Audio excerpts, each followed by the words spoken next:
Hi అండి, welcome to MV food bites. ఈరోజు మన రెసిపీ వచ్చేసి ఎంతో ఈజీగా టేస్టీగా ఉండే బంగాళదుంప టమాటా కర్రీ.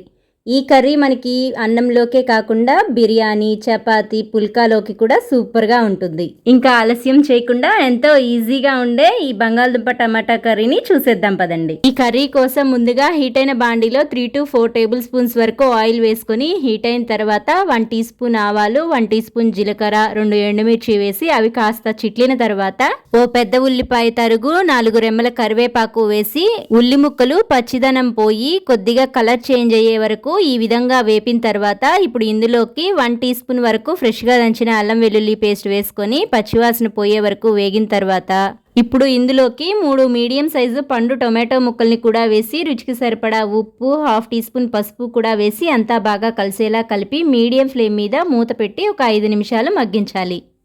5 నిమిషాల తర్వాత మూత తీసి చూస్తే మనకి టొమాటో ముక్కలు ఇలా సాఫ్ట్గా కుక్ అయిపోయి ఉంటాయి. ఇప్పుడు ఇందులోకి 4 మీడియం సైజ్ బంగాళదుంపల్ని పొట్టు తీసి ఈ విధంగా మరీ చిన్నగా కాకుండా మీడియం సైజ్ ముక్కల్లాగా కట్ చేసుకొని వేసుకోవాలి.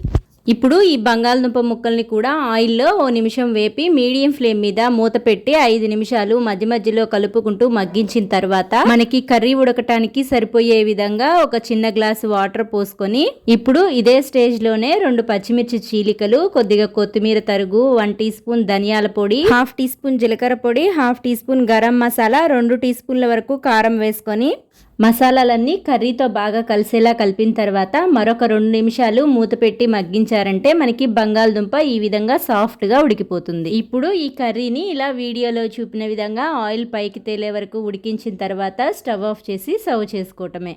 అంతేనండి, ఎంతో ఈజీగా టేస్టీగా ఉండే ఈ ఆలూ టొమాటో కర్రీని మీరు ట్రై చేసి మీకు ఎలా వచ్చిందో కామెంట్ చేయండి. రెసిపీ నచ్చితే లైక్ చేసి మీ ఫ్రెండ్స్ అండ్ ఫ్యామిలీ మెంబర్స్కి షేర్ చేయండి. ఇలాంటి మరిన్ని సింపుల్ అండ్ క్విక్ రెసిపీస్ కోసం మన ఎంవి ఫుడ్ బైట్స్ ఛానల్ని సబ్స్క్రైబ్ చేసి ఫాలో అవ్వండి.